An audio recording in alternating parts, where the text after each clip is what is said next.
Hi అండి, అందరికీ నమస్తే. మిస్టర్ రాక్షసుడు పార్ట్ 33. గవర్నమెంట్ ప్రాజెక్ట్ లో విరాజ్ అసద్లు బిజీ అయిపోయారు. టైం కూడా తెలియడం లేదు. దర్శన్ అసద్ గీత విషయంలో ఎప్పుడు ఎలాంటి స్టెప్ తీసుకుంటాడో అని ఆలోచిస్తున్నాడు. దర్శన్ గీత ఎప్పట్లాగానే విరాజ్ ఇచ్చే ఫైల్స్ ని స్టడీ చేస్తూ ఉండిపోయింది. ఆకాష్ మేఘాలు వాళ్ళ ప్రేమ ప్రవాహంలో మునిగిపోయారు. అలా ఎవరు పనుల్లో వాళ్ళు ఉండగానే అవార్డు ప్రెజెంటేషన్ డే వచ్చింది. ఈవినింగ్ అవార్డు ప్రెజెంటేషన్ డే అవడం వలన హాఫ్ డే వర్క్ తర్వాత ఫంక్షన్ కి అటెండ్ అవ్వమని ఆకాష్ స్టాఫ్ అందరికీ మెయిల్ చేశాడు. ఆ రోజు మార్నింగ్ లిఫ్ట్ లో వస్తున్న గీత వెనుకే ఉన్న విరాజ్ ని చూసుకోకుండా ఈ రోజు ఈవినింగ్ ఫంక్షన్ ఉండటం వలన త్వరగా ఇంటికి వెళ్లి పడుకోవచ్చు అంటుంది మేఘనాతో. విరాజ్ కి తను రాకపోతే తనంటే నిజంగానే ఇష్టం లేదు అని అనుకుంటాడు అని. అదేంటి, మనం ఫంక్షన్ కి వెళ్ళటం లేదా అని మేఘన అనగానే, లేదు, అందరూ అవార్డు ప్రెజెంటేషన్ కి వెళ్ళిపోయాక మనం హ్యాపీగా స్లీప్ వేస్తున్నాం అంటూ నవ్వుతూ చెప్తుంది. కానీ మేఘన వెనుక ఉన్న విరాజ్ ని చూసి గీతని ఏదో అనంతలోపే విరాజ్ గీత మాటలకి నవ్వుతూనే మేఘన తన వైపు చూడడంతో కళ్ళతో చెప్పొద్దు అని చెప్పడంతోనే మేఘన సైలెంట్ అయిపోతుంది. వాళ్ళ ఫ్లోర్ రాగానే ఎవరి ప్లేస్ కి వాళ్ళు వెళ్ళిపోతారు. విరాజ్ లిఫ్ట్ లో గీత మాటలు విని కూడా గీతని ఏమీ అనకుండా రమ్మని అనకుండా ఉండడంతో గీతకి ఇక ఒక పక్క వెళ్ళాలి అనిపిస్తున్నా మరో పక్క విరాజ్ కి దూరంగా ఉండటం మంచిది అని ఆలోచిస్తూ ఉండిపోతుంది. గీత ఆలోచనలు అర్థం చేసుకున్న విరాజ్ మనసులో, నువ్వు నా ముందు లేకుండా నీ పని చేయలేనంతగా నీకు ఎడిక్ట్ అయ్యాను. అలాంటిది నువ్వు లేకుండా నేను అవార్డు తీసుకోవడం మామయ్య ప్రిన్సెస్, ఇలా ఎలా ఆలోచిస్తున్నావు ప్రిన్సెస్ అని మనసులో నవ్వుకుంటూ ఉండిపోయాడు విరాజ్. స్టాఫ్ అంతా అవార్డు ఫంక్షన్ కి వెళ్ళాలి అని మాట్లాడుకుంటూ ఆఫ్టర్నూన్ నుండి ఆఫీస్ ఉండదని మెయిల్ ఉండడంతో అందరూ వెళ్ళిపోయారు. అందరూ వెళ్ళిపోవడంతో గీత కూడా విరాజ్ క్యాబిన్ నుంచి వస్తుంది. తన వెనకే వచ్చిన విరాజ్ గీతని చూస్తూ, నువ్వు మేఘన ఆకాష్ తో కలిసి వెన్యూకి వచ్చేయండి ప్రిన్సెస్, మీరు రెడీ అయ్యాక ఆకాష్ మిమ్మల్ని తీసుకొస్తాడు, నేను ముందుగా వెళ్లాల్సి ఉంటుంది, బాయ్ అని చెప్పేసి గీత సమాధానం కోసం చూడకుండానే కాల్ మాట్లాడుతూ వెళ్ళిపోయాడు విరాజ్. విరాజ్ అలా చెప్పడంతో గీత, ఈ రావణ్ ఎప్పుడు ఇలానే చేస్తూ ఉంటాడు, అసలు ఎప్పుడు కూడా నేను చెప్పేది ఏమీ వినిపించుకోడు అని అనుకుంటూ ఉండగానే వెనుకే మాట్లాడుకుంటూ వస్తున్న ఆకాష్ మేఘనాలు విరాజ్ మాటలు విని నవ్వుకుంటూ గీత దగ్గరికి రాగానే గీత ఇంకా అలాగే ఉండటంతో ఆకాష్ కి అంతకు ముందే విరాజు చెప్పి ఉండడంతో తనని చూస్తూ, త్వరగా రెడీ అయి ఉండండి, మళ్ళీ ఫంక్షన్ కి లేట్ అవుతుందని చెప్పి వెళ్ళిపోతాడు ఆకాష్. గీత మేఘనాన్ని చూడటంతో నాదేమీ లేదు అన్నట్టు హ్యాండ్ మూవ్ చేయటంతో గీత చేసేదేమీ లేక విరాజ్ మాటకి ఎదురు చెప్పలేక ఫంక్షన్ కి రెడీ అయ్యి ఆకాష్ తో పాటు వచ్చేస్తారు.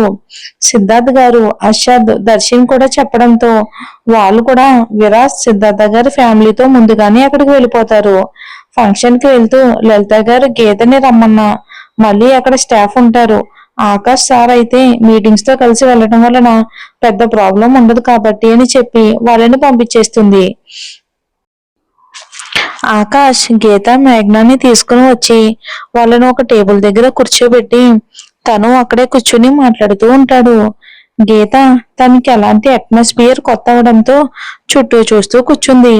ఇంతలో the best business men award of the year goes to mister Viraj Nandan Varma అని అనగానే ఆ హాల్ మొత్తం చప్పట్లతో వినిపిస్తూ ఉండగానే ముందు కూర్చుని ఉన్న విరాజ్ ఎలాంటి ఎక్స్ప్రెషన్స్ లేకుండా యాటిట్యూడ్ లుక్ తో వెళ్లి అవార్డు తీసుకుంటూ అంతకు ముందే ఆకాష్ తమ ఎటువైపు ఉన్నారో చెప్పడంతో గీత కోసం చూస్తూ గీత కనిపించగానే చిన్న కిల్లింగ్ స్మైల్ తో గీతని చూస్తూ అవార్డు తీసుకుని వాళ్ళు మాట్లాడమని చెప్పడంతో కొంచెం సేపు బిజినెస్ గురించి మాట్లాడి కిందకి వచ్చేశాడు.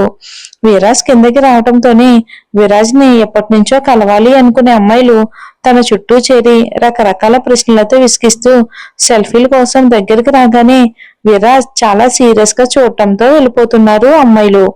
ఇక ఆ అమ్మాయిల దగ్గరికి రాగానే విరాజ్ మొహంలో సీరియస్నెస్ చూసిన గీత తనతో విరాజ్ బిహేవియర్ ని గుర్తు చేసుకుంటూ చూస్తుంది. విరాజ్ అలా చూసి తనకి తెలియకుండానే చిన్నపాటి నవ్వుతో కూడిన గర్వం వచ్చింది గీత మొహంపై. ఆకాష్ కి కాల్ రావడంతో మాట్లాడుతూ పక్కకు వెళ్ళగానే వెయిటర్ జ్యూస్ మేడం అని తీసుకురావడంతో గీత విరాజ్ ని చూస్తూ ఇక టేస్ట్ పట్టించుకోకుండానే తాగుతుంది. విరాజ్ కి వాళ్ళందరినీ తప్పించుకుని సిద్ధార్థ్ గారి దగ్గరికి రాగానే సిద్ధార్థ గారు కంగ్రాచులేషన్ చిన్న అంటూ హక్ చేసుకోగానే విరాజ్ చిన్నగా స్మైల్ చేస్తూ థ్యాంక్ యూ మామా అని పక్కకి చూడగానే అసద్ దర్శన్ కూడా నార్మల్ గా కంగ్రాచులేషన్ చెప్పి అప్పటికే లేట్ అవడంతో వాళ్ళు బయలుదేరినప్పుడు గీత మేఘన రెడీ అయ్యి ఉండకపోవడంతో వాళ్ళు రాలేదు అనుకుని ఇంటికి వచ్చేస్తారు. సిద్ధార్థ గారు విరాజ్ గీతని చూస్తూ అవార్డు తీసుకోవడం గమనించి గీతని విరాజ్ తీసుకొస్తాడని చెప్పి ఆయన అందరినీ తీసుకుని వెళ్ళిపోతారు. స్టాఫ్ అందరికీ కూడా ఆకాష్ ముందే ట్రావెలింగ్ అరేంజ్ చేసి ఉండడంతో డిన్నర్ చేసి వెళ్ళిపోతారు. గీత వెళ్ళేటప్పుడు స్టాఫ్ తో పాటు వెళ్తామని చెప్పిన ఆకాష్ ఇది ఆఫీస్ టైం కాదు, అయినా నేను నీ బ్రదర్ని, సో నేనే మిమ్మల్ని తీసుకొచ్చాను కాబట్టి నేనే ఇంటి దగ్గర డ్రాప్ చేస్తాను అని చెప్పడంతో గీత సైలెంట్ అయిపోతుంది. సిద్ధార్థ గారు వాళ్ళు వెళ్ళిపోయిన తర్వాత విరాజ్ తో బిజినెస్ పర్సన్స్ విషెస్ చెప్తూ మాట్లాడుతూ ఉంటారు. గీత విరాజ్ ని చూస్తూ ఉండగానే కొంచెం తల తిరిగినట్టుగా అనిపించడంతో మేఘతో ఫేస్ వాష్ చేసుకుని వస్తాను మేఘన అంటుంది. మేఘన నేను కూడా వస్తాను పదా అనగానే అది ఎంత దూరం మేఘ, నేను ఇప్పుడే వెళ్ళి వచ్చేస్తాను అని వాష్రూమ్ సైడ్ వెళ్తుంది. ఆకాష్ కాల్ మాట్లాడి వచ్చేసరికి అక్కడ గీత లేకపోవడంతో గీత ఎక్కడికి వెళ్ళింది అంటాడు కొంచెం కంగారుగానే. ఆకాష్ కంగారు చూసి ఇప్పుడే వాష్రూమ్ కి వెళ్ళింది, నువ్వెందుకు అంత కంగారు పడుతున్నావు అక్కి అని అంటుంది మేఘన. ఆకాష్ నార్మల్ అవుతూ మా బావగాడు మరీ చెప్పాడు బంగారు, గీత జాగ్రత్త అని, అందుకే ఈ టెన్షన్. అయినా ఇప్పుడు గీత నా చెల్లి కాబట్టి I have a responsibility of her అని అంటాడు. మేఘనాథ్ విని అబ్బో అని నవ్వుతూ అనగానే ఆకాష్ కూడా నవ్వుతూ అవును అని మాట్లాడుకుంటూ ఉంటారు. అందరితో ఫార్మల్ గా మాట్లాడుతున్న విరాజ్ కి సడన్ గా హార్ట్ బీట్ రైజ్ అవడంతో దానికి అర్థం ఒకటి గీత తన దగ్గరలో ఉండటం, ఇంకొకటి గీత ఏదైనా ప్రమాదంలో ఉండటం అని. వెంటనే గీత కోసం టేబుల్ వైపు చూడగానే అక్కడ ఆకాష్ మేఘన నవ్వుతూ మాట్లాడుతూ ఉండడం చూసి కొంచెం రిలాక్స్ అయ్యి పక్కకి చూడగానే గీత కనిపించదు. విరాజ్ కొంచెం టెన్షన్ అవుతూ తన చుట్టూ ఉండే వాళ్ళని తప్పించుకుని రావడానికి టైం పడుతుంది అని వెంటనే ఆకాష్ కి కాల్ చేశాడు. ఆకాష్ కాల్ లిఫ్ట్ చేయగానే తనతో మాట్లాడుతున్న వారికి నార్మల్ గానే స్మైల్ తో ఆన్సర్ చేస్తూనే మరో పక్క వాళ్ళని స్పీడ్ గా తప్పించుకుంటూ సీరియస్ గా ఆకాష్ గీత ఎక్కడ, ఆకాష్ కొంచెం దూరంలో ఉన్న విరాజ్ ని ఒకసారి చూసి తను ఇప్పుడే వాష్రూమ్ కి వెళ్ళింది బావా అంటాడు. విరాజ్ సీరియస్నెస్ చూసి గీత కోసమని అర్థమయ్యింది. విరాజ్ వెంటనే మేఘనాని గీత దగ్గరికి వెళ్లి ఎక్కడుందో తీసుకురమ్మని చెప్పు అంటూ కాల్ పెట్టేసి వస్తూ ఉంటాడు కోపంగా. ఆకాష్ సీరియస్ గా ఎవరితోనో మాట్లాడుతున్నాడని తానే చూస్తూ ఉన్న మేఘనతో ఆకాష్ మేఘన గీత ఎక్కడుందో ఒకసారి నువ్వు వెళ్ళి వెతుకు అర్జెంటుగా, తను వాష్రూమ్ దగ్గరికి వెళ్ళి నువ్వు కూడా వెంటనే తీసుకునిరా. ఆకాష్ ఫేస్ లోని సీరియస్నెస్ చూసి ఇక మేఘన ఏమీ మాట్లాడకుండా గీత వెళ్ళిన సైడే వెళ్తుంది. విరాజ్ వాళ్ళందరినీ తప్పించుకుని ఆకాష్ దగ్గరకు వచ్చేసరికి మేఘన టెన్షన్ పడుతూ వస్తూ కనిపిస్తుంది. విరాజ్ మేఘన వచ్చే వరకు కూడా ఆగకుండా తన దగ్గరికి వెళ్లి ప్రిన్సెస్ ఎక్కడా అంటాడు సీరియస్ గా. మేఘన విరాజ్ కోపం చూసి భయపడిన వెంటనే అక్కడ జరిగింది చెప్తుంది. ఇక మేఘన గీత కోసం అక్కడికి వెళ్ళేసరికి ఎవరు ఉండరు. అక్కడ మేఘన టెన్షన్ పడుతూ గీత గీత అని ఎంత పిలిచినా సరే అక్కడ ఎలాంటి రెస్పాన్స్ ఉండకపోవడంతో అక్కడ ఉన్న రూమ్స్ అన్ని కూడా చెక్ చేసినా సరే మేఘనకి గీత కనిపించదు. అందుకే కంగారుగా విరాజ్ వాళ్ళ దగ్గరికి వచ్చింది. ఒక్క నిమిషం మేఘన చెప్పింది విన్న విరాజ్ కి తనకి తెలియకుండానే కళ్ళల్లో నీళ్లు తిరిగాయి.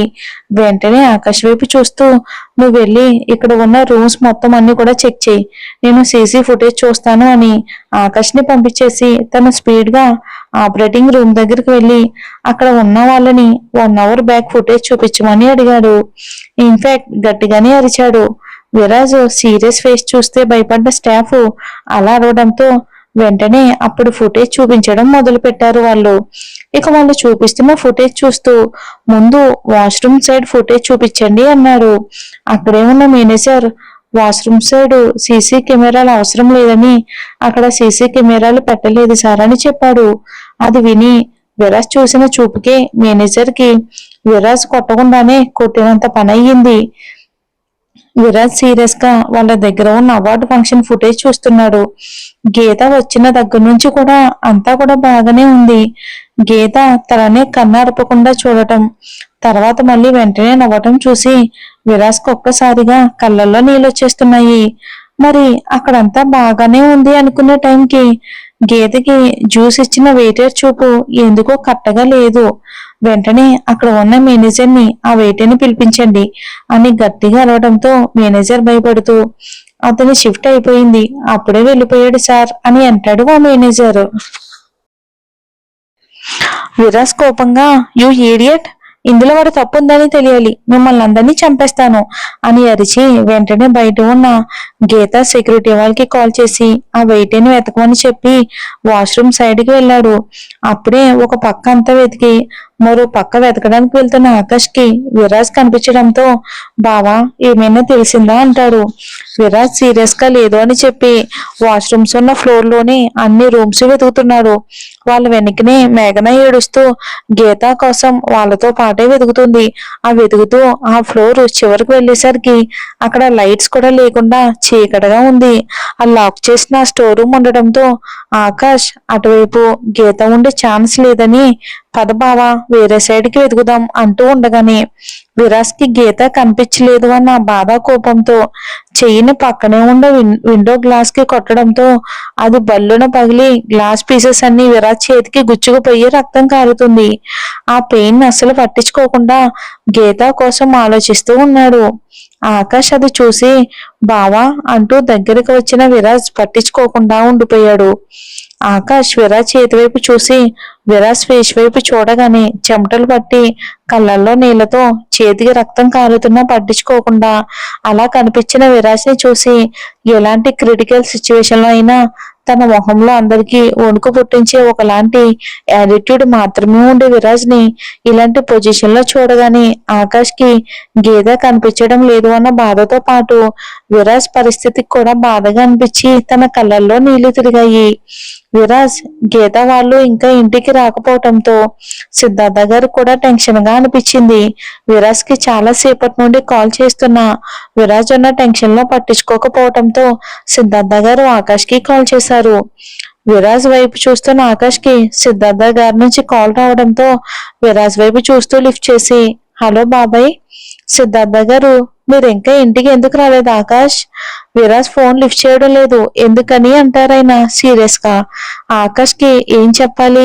విరాజ్ వైపుకి చూడగానే విరాజ్ చెప్పొద్దు అన్నట్టు చూడడంతో బా ఫోను సైలెంట్ లో ఉండుంటుంది బాబాయ్, ఇక్కడ ఇంకా బిజినెస్ పీపుల్స్ ఉండడంతో ఇంకా అలా మాట్లాడుతూ ఉన్నాము, ఇంకో 1 hour లో ఇంటికి వచ్చేస్తాం అయినా అని ఆయన నమ్మే విధంగా చెప్పడంతో సిద్ధార్థ గారు సరే త్వరగా రండి ఆకాష్, మీతో పాటు ఆడపిల్లలు ఉన్నారు కదా, ఇప్పటికే చాలా లేట్ అయింది, వాళ్ళని అంతసేపు అక్కడ వెయిట్ చేయించడం అంత మంచిది కాదు అని చెప్పేసి ఆయన ఫోన్ పెట్టేస్తారు. విరాజ్ సిద్ధార్థ గారి మాటలు విని గీత కోసం తన మనసు పడుతున్న బాధని అంచుకుంటూ గీతను వెతకడానికి అక్కడి నుండి మరోవైపుకు కదిలాడు. ఇంకక్కడ విరాజ్ పరిస్థితి అలా ఉంటే ఇంటికి వచ్చిన అశ్రద్ధ పరిస్థితి మరోలా ఉంది. గీత ఫంక్షన్ కి రాలేదు అనుకుని ఇంటికి వచ్చిన అశ్రద్ధకి ఏదో తెలియని బాధ మొదలైంది. ఆ బాధకి అర్థం తెలియక ఒకసారి గీతని చూస్తేనే గాని తన బాధ తగ్గుతుంది అని హార్ట్ హౌస్ కి కదిలాడు. ఇంకో 10 అడుగుల్లో వెళ్తాడు అనగా వెనక నుంచి చెయ్యి ఎవరిదో పట్టుకోవడంతో తిరిగి చూసిన తనకి దర్శన్ కనిపించడంతో ఈ టైంలో ఇటెక్కడికి అశ్రద్ధ్, గీతని చూడాలి దర్శి, మనసులో ఏదో తెలియని పెయిన్ గా ఉంది, I want to see her once అని సీరియస్ గా చెప్పి కదలబోయేంతలోపే ఇక్కడ ఏం చేస్తున్నారు అసద్ అని వినిపించడంతో ఇద్దరు వాటి చూడగానే అప్పుడే ఆకాష్తో ఫోన్ మాట్లాడి బయటికి వచ్చిన సిద్ధార్థ గారు కనిపిస్తారు. అసద్ ఏదో చెప్పేంతలోపే దర్శన్ అసద్ని ఆపుతూ ఏం లేదు అంకుల్, జస్ట్ బిజినెస్ విషయాలు మాట్లాడుకుంటూ వాక్ చేస్తున్నాం అంటాడు. ఆ మాటకి సిద్ధార్థ గారు ఇట్స్ ఆల్రెడీ లేట్ దర్శన్, మనం బిజినెస్ ని కేర్ఫుల్ గా హ్యాండిల్ చేయాలి అంటే మనకి ప్రాపర్ స్లీప్ కూడా అవసరం కదా, నేను విరాజ్ వాళ్ళ కోసం వెయిట్ చేస్తున్నాను, వాళ్ళు రాగానే నేను వెళ్తాను, గో ఆన్ గెట్ రిలాక్స్ అంటాడు. అసద్ వాళ్ళని చూస్తూ. దర్శన్ సిద్ధార్థ గారికి ఓకే అంకుల్ అని అసద్ చేయి పట్టుకుని తీసుకుని వెళ్ళిపోతాడు. కొంత దూరం వెళ్ళిన తర్వాత అసద్ చెయ్యి వదిలించుకుని తన బాధ ఇంకా పెరుగుతూ ఉండడంతో, లేదు దర్శి లేదు, నేను గీతని చూడాలి అంటాడు బాధగా. Asad are you mad? అక్కడ సిద్ధార్థ గారు ఉన్నారు. నువ్వు గీత దగ్గరికి టైంలో వెళ్తే ఆయన ఏమీ అడగకుండా చూస్తూ ఊరుకుంటారు అని ఎలా అనుకుంటున్నావు? ఏమున్నా సరే రేపు చూసుకోవచ్చు, ముందు లోపలికి పద అని అన్నా సరే అషద్ ఎంతకీ కదలకపోవటంతో దర్శన్ అషద్ వైపు చూస్తూ, సరే నువ్వు ఇప్పుడు వెళ్ళావనుకో, గీతకి ఏం సమాధానం చెప్తావో చెప్పు. నువ్వు తనకి సరిగ్గా చెప్పలేక నువ్వు తప్పుగా అర్థం చేసుకుంటే తను ఏం చేస్తావు అని అంటాడు. అషద్ దర్శన్ని కోపంగా చూస్తూ, తను నన్ను ఎప్పటికీ తప్పుగా అర్థం చేసుకోదు, she will understand every situation అంటాడు. దర్శన్, తను నిన్ను అర్థం చేసుకోవచ్చు అషద్, కానీ ఈ టైంలో నీ మనసులోని మాటలు చెప్పి తనని అనవసరంగా టెన్షన్ పెట్టడం అవసరమా చెప్పు. దిస్ ఈస్ నాట్ కట్టెమ్ అసద్ అని అసద్ ని బలవంతంగా రూమ్ లోకి తీసుకెళ్లిపోతాడు దర్శన్. రూమ్ లోకి వెళ్ళిన అసద్ గీతని చూడకుండా పడుకోలేక, ఈ టైంలో తనని డిస్టర్బ్ చేయలేక బాల్కనీలో నిలబడి హౌటర్స్ వైపు చూస్తూ ఉండిపోయాడు. ఒక రకంగా చెప్పాలి అంటే గీత ఆలోచనలకి తన బాధకి మధ్య నలిగిపోతున్నాడు తను. ఇంకా అలాగే ఉండడం చూసిన దర్శన్ మళ్ళీ ఏ టైంలో అయినా అసద్ గీత దగ్గరకు వెళ్తాడు అని తన దగ్గర ఉన్న టాబ్లెట్ ని పాలల్లో కల్పిస్తాడు. అసద్ వాటిని చూసి వద్దు అన్న దర్శన్ వినకుండా తాగిస్తాడు. కాసేపటికి తెలియకుండానే గీత గురించి ఆలోచిస్తూ పడుకుని పోయాడు అసద్. పడుకున్న తన స్నేహితుడిని చూసి అసద్ బాధని తలుచుకుంటూ బాధగా తన రూమ్ లోకి వెళ్ళిపోయాడు దర్శన్. విరాజ్, అషద్, సిద్ధార్థ గారు గీత కోసం అంత బాధపడుతూ ఉంటే మరి గీత ఎక్కడ ఉందో, మరి విరాజ్ గీత ఎక్కడ ఉందో తెలుసుకోగలడా? మరి చూద్దాం వచ్చే ఎపిసోడ్ లో.